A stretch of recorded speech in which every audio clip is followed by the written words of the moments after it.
ഇന്ന് നമ്മളൊരു കോട്ടയം സദ്യ കഴിക്കുകയാണ്.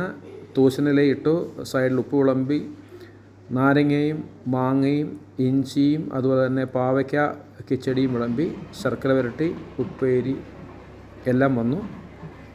പിന്നുള്ളത് ഓലൻ, അതുപോലെ തന്നെ തോരൻ. പായസത്തിൻ്റെ കൂടെ കഴിക്കാനുള്ള പഴം വന്നു. ഏറ്റവും അവസാനത്തെ തൊടുകറിയായി അവയിലും വന്നു.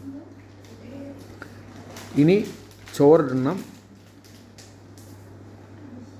പാലക്കാട് മുട്ടയാണ് ചോറിൻ്റെ കൂടെ ഒഴിക്കാൻ വേണ്ടി.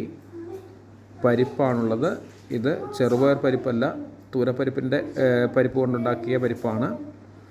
അതിലൂടെ നെയ്യ് ഉണ്ടായിരുന്നു. കുറച്ച് പപ്പടം പരിപ്പിൻ്റെ കൂടെ ചേർത്ത് കഴിച്ചു നോക്കി. പരിപ്പ് കൊള്ളാം. തൊടുകറികളെല്ലാം നന്നായിരുന്നു.